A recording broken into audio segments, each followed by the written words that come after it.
नमस्कार, आपसे मेरा नाम अशोक गिरिया द एडवोकेट और मैं आप सभी के लिए लीगल एडवाइस पर वीडियोस अपलोड करता हूं, जो कि आप सब लोग लाइक करते हैं, पसंद करते हैं, शेयर करते हैं और सब्सक्राइब भी करते हैं। अब तक नहीं किया तुरंत करिएगा और दूसरे लोगों तक भी इस जानकारी को जरूर शेयर करिएगा।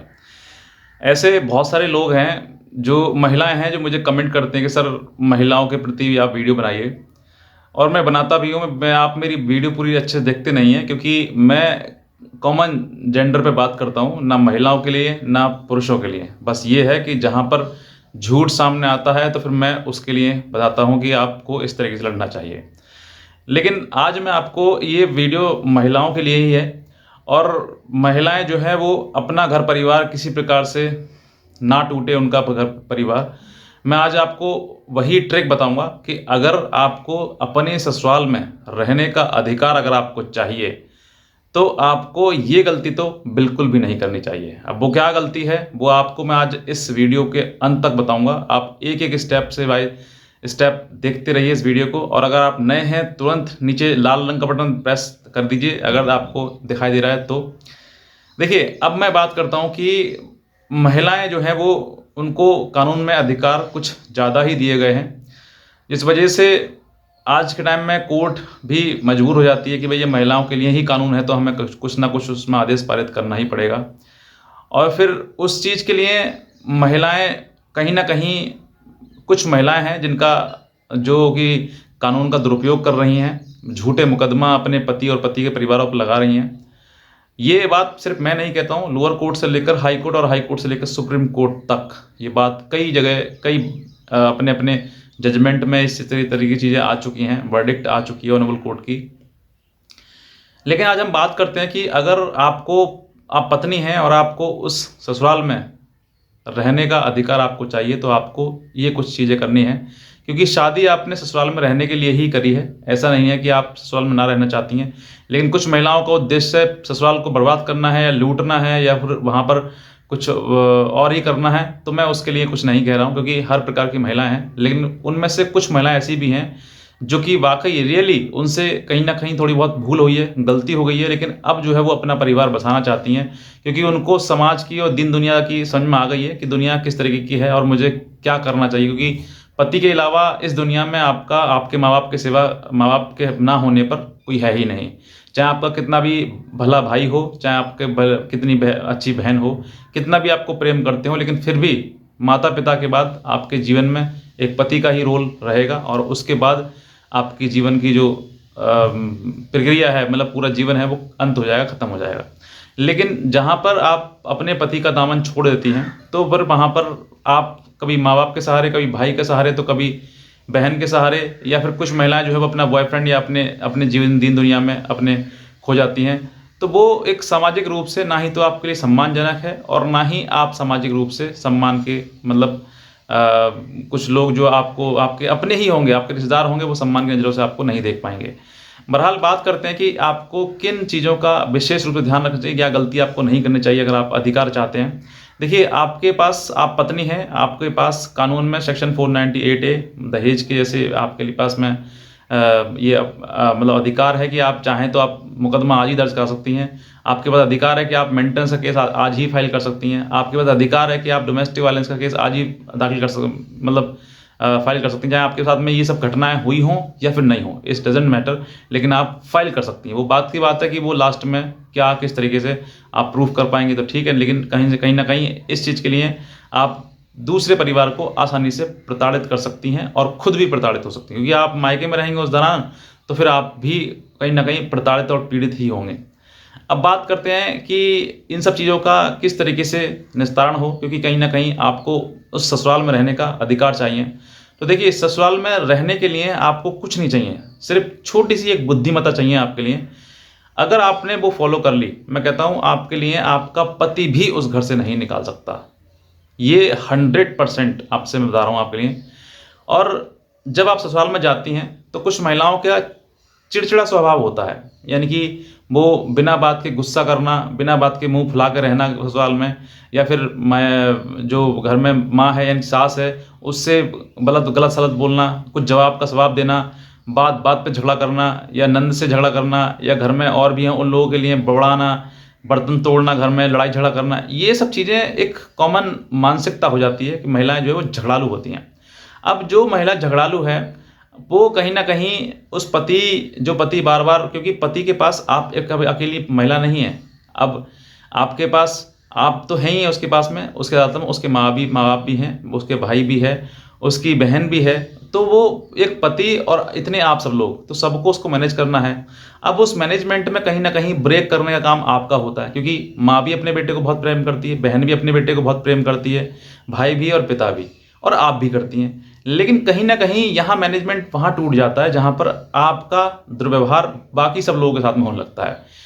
क्योंकि अगर आपके अंदर थोड़ी सी भी अगर बुद्धिमत्ता हुई ना, तो आप अपनी सास को, अपनी ननद को, अपने देवर या जेठ को, या फिर पिता को यानी ससुर को, अगर इन सब लोगों को आपने इतने अच्छे से मैनेज कर लिया, और मैनेज करने के बाद जो आप पति को अपने पूछो या मत पूछो, उसको प्यार दो मत दो, उसका कोई टेंशन नहीं है उसको, उस पति को भी ये टेंशन रहती है कि मेरे घर में मेरे परिवार वाले जो लोग हैं वो सब खुश रहें बस।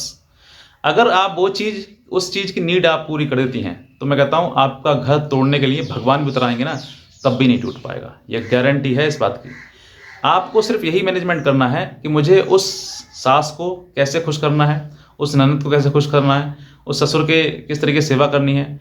तो अगर आपका जो भाव है, अगर आपके मन में जो इच्छा है वो ये है कि मैं ससुराल में जाकर सभी लोगों की सेवा करूं, सभी लोगों की अच्छे से देखभाल करूं, और बाद में रहा पति, तो पति तो मेरा है ही, आज नहीं तो वो हमेशा के लिए रहेगा, लेकिन आपके लिए कुछ समय के लिए आपके सास ससुर हैं, आपकी ननद है, क्योंकि ननद की भी शादी आज ना तो कल हो जाएगी, अगर शादीशुदा नहीं है तो, और अगर शादीशुदा है तो वो तो एक दो बार आएगी, बाकी आएगी भी नहीं। दूसरा, आपके सास ससुर हैं तो सास ससुर कुछ समय के लिए हैं, आप जितना चाहें उतना सेवा कर लीजिए। और मैं कहता हूँ ये सेवा आप सोचते हैं कि अरे मैं तो पता ना घर में नौकरानी होगी, क्योंकि एक वर्ड बहुत जल्दी से आता है कॉमन में, जैसे ही आप ससुराल में घर में घरेलू काम करना शुरू कर देते हैं, तो घरेलू काम करने के आधार पर आपके दिमाग में एक ऐसी मन में प्रवृत्ति आ जाती है कि आप ये कहते हैं कि मैं इस घर की नौकरानी हो गई। तो आप नौकरानी नहीं, आप मालकिन हैं अगर आप इस घर में रहती हैं तो, क्योंकि सास ससुर के बाद सास खत्म हो गई या ससुर रह गए, तो उनके पास मालकिन आप ही को बनना है। और अगर आप इस दौरान, इस समय पर अगर आपने परिवार को नहीं संभाला और आप चले गए अपने मायके और वहाँ जाके कर दिया मुकदमा, तो असली नौकरानी अब आप बन गई। अब तक आप तो मालकिन थी, अब नौकरानी अब बन गई, क्योंकि अब जो है मायके में जाके आपको सिर्फ और सिर्फ क्या मिलना है, वही 2 रोटी, और वो 2 रोटी भी आपको चैन से नहीं, बाकी सब लोग आपके ऊपर ताने मारेंगे, और सब चीज़ें सामाजिक रूप से भी आपको गलत कहा जाएगा। तो ये एक छोटी सी मानसिक चीज़ें हैं जो आपको संभालनी है। मैं ये एक बात और कहता हूँ आपके लिए, अगर आप ससुराल में जा रहे हैं ना, तो सबसे ज़्यादा मैं कहता हूँ पति को भी साइड करो, छोड़ो उसको, सबसे ज़्यादा उसके माता पिता, उसकी बहन, या फिर उसके घर में जो भी बड़े हैं, उन सभी लोगों की इतनी देखभाल कर दो, इतनी सेवा कर दो कि वो बेटे से खुद कहते हैं कि तू जा, तो जहाँ जाना है जा, जो करना है कर, हमें कोई मतलब नहीं है। इतना आप उनको प्रेम दे दो, और इतना उनकी सम्मान कर दो, उतना उनकी देखभाल कर दो, क्योंकि बुढ़ापे में देखभाल करने वाली बहू ही चाहिए। और आज के टाइम में तो डिजिटल ज़माना है, आज के समय में छोटी छोटी रील्स बनती हैं, हर सब कुछ बनते हैं माँ बाप के लिए कि भाई सबको छोड़ देना लेकिन माँ बाप को मत छोड़ना। तो कहीं ना कहीं ऐसी रील्स भी हर बेटा देखता है, चाहे वो इंस्टाग्राम पर हो, यूट्यूब पर हो, फेसबुक पर हो, कहीं पर भी हो, तो वो दिमाग में बैठ जाती हैं उसे चीज़ें। अब आपको अब लड़की है, लड़की को ये भी आप सोचती हैं कि सर मैं भी तो अपने माँ बाप छोड़ कर अपने इनके घर आई हूँ ना, तो माँ बाप छोड़कर आप आई हैं, तो आपका जो परिवार है अब यही परिवार है।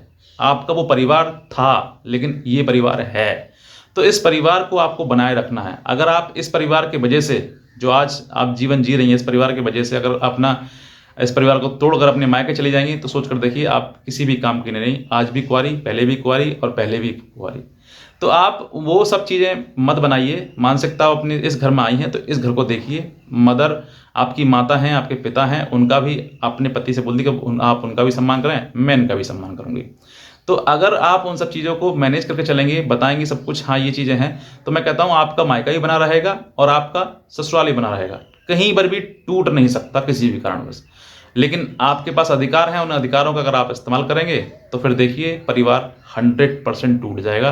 किसी भी कोई ताकत नहीं है आप बचा सकें किसी प्रकार से उसको। तो ये एक सोच है, मानसिकता है, अगर आप ऐसी चीज़ करती हैं। और रही बात मुकदमों की, देखिए आपके पति पत्नी के बीच झगड़ा हो गया, आप फटाफट जाती हैं मायके, मायके से जाती हैं सीधे कोर्ट, और कोर्ट में करती हैं केस। तो आप कभी भी कर सकती हैं, अगर आपको करना ही है क्योंकि परिवार उसके बाद टूट जाता है। और मैं कहता हूँ आप ये गलती कभी ना करें कि मायके में आप गए और वहाँ से जाकर मुकदमे कर दिए। आप लड़ाई झगड़ा हो रहा है, आप ससुराल में रहिए, शादी आपने ससुराल में रहने के लिए करी है, मायके में रहने के लिए नहीं। आप वहीं रहिए, वहीं लड़िए, वहीं झगड़िए और वहीं उसमें जो करना है वहीं करिए।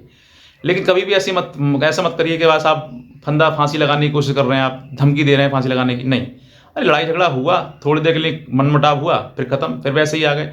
थोड़ा सा बेशरम बन जाओ ना कुछ समय के लिए। आप मान लीजिए आप कहते हैं आप कि साहब मुझे घर वाले बहुत मुझे टॉर्चर करते हैं। टॉर्चर नहीं करते हैं, आप पर सहन नहीं हो रही वो चीज़ें, उसका नाम आपने टॉर्चर दे दिया है। अरे कहीं पर आप जाएंगे, नए घर में जाएंगे, नए आपको वातावरण मिलेगा, नए लोग मिलेंगे आपके लिए, तो कुछ ना कुछ तो आपको एक दूसरे के साथ घुल मिलने के लिए कुछ तो परेशानी उठानी पड़ेगी ना आपके लिए। अगर आप उन परेशानी को नहीं उठा पाएंगे तो फिर आप अपना जीवन आगे कैसे व्यतीत कर पाएंगे, कैसे जीवन जी पाएंगे। तो आपको वो चीज़ें संभालनी है और ये गलती बिल्कुल मत करिए कि आप ससुराल से लड़ाई झगड़ा करके मायके और मायके सीधे कोर्ट या थाने जाती हैं। आप कुछ समय के लिए 2-4 साल के लिए आप ऐसे ही रह लीजिए बिना मुकदमा करे हुए, क्योंकि मुकदमा करने के बाद भी तो आपको अकेले रहना है, फिर भी वहीं मायके में रहना है। लेकिन आपको तो जिद चढ़ी हुई है कि मुझे मुकदमे करने हैं। तो मुकदमे करने के बाद आप जो है सीधे अपने और पति के बीच में या पति के परिवार के बीच में सिर्फ और सिर्फ एक मोटी दीवार खड़ी कर देती हैं कि दीवार खड़े करने के बाद जो वो दीवार कभी टूटती नहीं है, लेकिन रिश्ता टूट जाता है। तो आपको समझना है कि मुझे इस तरह की गलती नहीं करनी है। आपके पास कानूनी अधिकार है, आप जब चाहें जब इस्तेमाल कर सकते हैं उसका। लेकिन परिवार की अगर आपको चिंता नहीं है तो, अगर परिवार की चिंता आपको है तो इन मुकदमों का इस्तेमाल कभी भी ना करें, कभी भी ना करें। आज ना तो कल हो सकता है कि आपका परिवार बस जाए, बन जाए। कोशिश लगातार करते रहिए बनाने की, तोड़ने की कोशिश कभी मत करिए। बस मैं इतना कहना चाहूँगा। आज का वीडियो देखना, आपसे बहुत धन्यवाद।